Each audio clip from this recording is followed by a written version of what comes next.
آئیے ہندوستان کی اس مشہور و معروف شاعرہ سے میں گزارش کرنے جا رہا ہوں جن کا تعارف یہ ہے کہ ہندوستان کا معاملہ ہو، پاکستان کے مشاعرے ہوں، خلیجی ممالک کے مشاعرے ہوں، کہیں بھی اردو کی محفلیں آراستہ ہوتی ہوں، وہاں محترمہ شبینہ ادیب کا شمار انتہائی عزت و احترام کے ساتھ کیا جاتا ہے۔ نسائی لہجے کی ترجمانی، غزل کی شاعری ہو، نظموں کے حوالے سے بھی محترمہ شبینہ ادیب کی اپنی شناخت ہے۔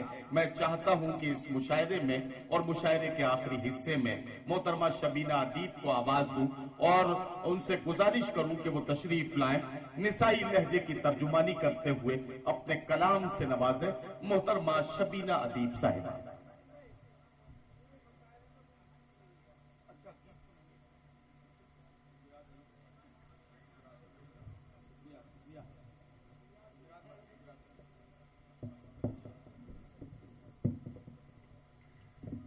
جی وقت بہت کم ہے اور مجھے اپنے محترم شعراء کو سننا ہے۔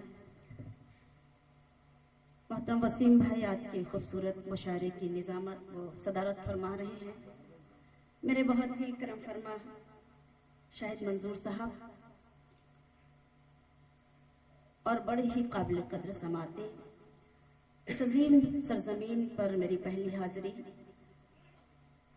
سمجھ میں نہیں آ رہا کہ میں کیا پڑھوں، بہرحال پھر بھی کوشش کرتی ہوں کہ آپ سب کی خدمت میں کچھ پڑھ سکوں۔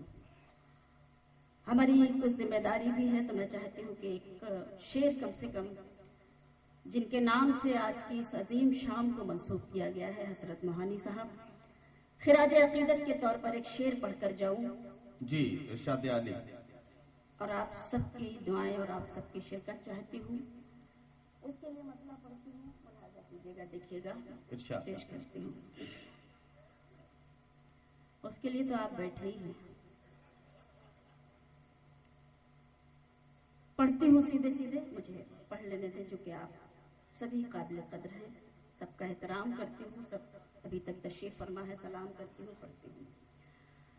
رنجشوں میں کب انسان سوگوار رہتا ہے،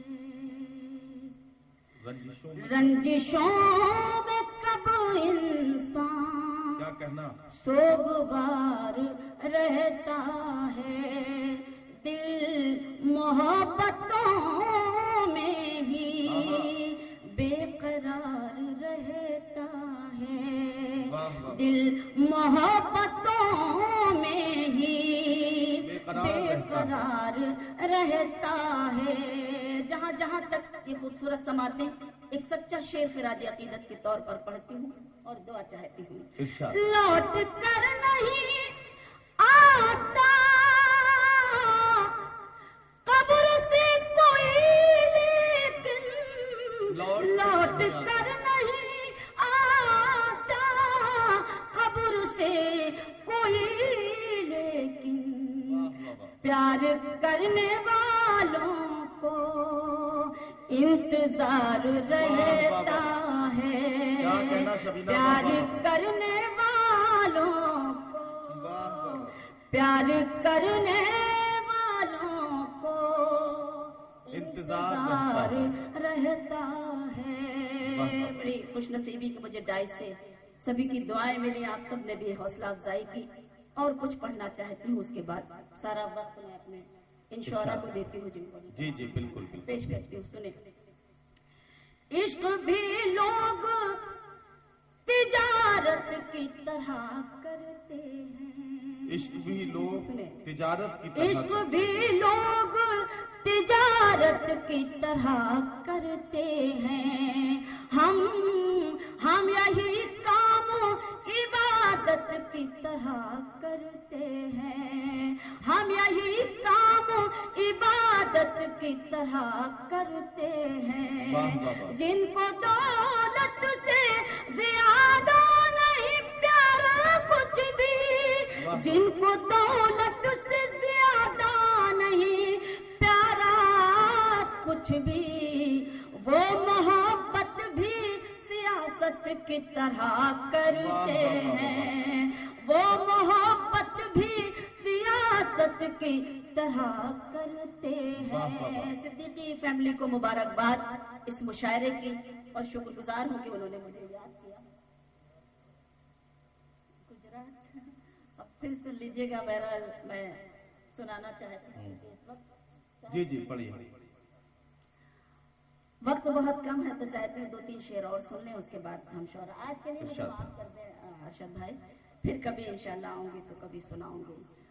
ایک مطلب اور ایک شعر کے لیے میری بہنیں بیٹھی ہیں, ان کا میں چاہتی ہوں کہ میں تازہ بالکل ایک مطلب اور ایک شعر لیول پہ پیش کروں. ملاحظہ کیجیے گا, ان کی طرف سے پڑھنا چاہتی ہوں. دیکھیے کہ بھائی بہنیں ہوں بچے کے شوہر, بھائی بہنیں ہوں بچے کے شوہر, سب کے غم کو خوشی کر رہی ہیں. بھائی بہنیں ہوں بچے کے شوہر, سب کے غم کو خوشی کر رہی ہیں. اور جتنے رشتے ہیں سب پر نچھاور, جتنے رشتے ہیں سب پر نچھاور, لڑکیاں زندگی کر رہی ہیں. جتنے رشتے ہیں سب پر نچھاور, لڑکیاں زندگی کر رہی ہیں. شعر پیش کرتی ہوں بطور خاص اپنی بہنوں کی بھی دعائیں چاہتی ہوں. دیکھیں کہ دونوں ماں باپ کی زندگی ہے, اور ماں باپ کی زندگی میں, دونوں ماں باپ کی زندگی ہے, اور ماں باپ کی زندگی میں, دونوں ماں باپ کی زندگی ہے, اور ماں باپ کی زندگی میں بیٹے پھیلا رہے ہیں اندھیرے, بیٹیاں روشنی کر رہی ہیں. بیٹے پھیلا رہے ہیں اندھیرے, بیٹیاں روشنی کر رہی ہیں. ایک مطلب 2 شعر اور آپ سب سے اجازت کہ جو ہے نصیب میں وہ غم نہیں نکلتا ہے. جو ہے نصیب میں وہ غم نہیں نکلتا, جس کے لیے مجھے حکم ہے اس لیے میں پیش کرتی ہوں آپ کی خدمت میں. جو ہے نصیب میں وہ غم نہیں نکلتا ہے, جو ہے نصیب میں وہ غم نہیں نکلتا ہے, ہمارے دل سے تیرا غم نہیں نکلتا ہے, ہمارے دل سے تیرا غم نہیں نکلتا ہے. یہ شعر سنے. سبھی کی پیاس کو اعزاز یہ نہیں ملتا, سبھی کی پیاس کو اعزاز, سبھی کی پیاس کو اعزاز یہ نہیں ملتا, سبھی کی پیاس کو اعزاز یہ نہیں ملتا, سبھی کی ایڑی سے زمزم نہیں نکلتا ہے, سبھی کی ایڑی سے زمزم نہیں نکلتا ہے. شعر پڑھتی ہوں. کہاں ہے آجا کہ اب میں سکون سے مر تو سکوں, کہاں ہے آجا کہ اب میں سکون سے مر تو سکوں, تیرے بغیر میرا دم نہیں نکلتا.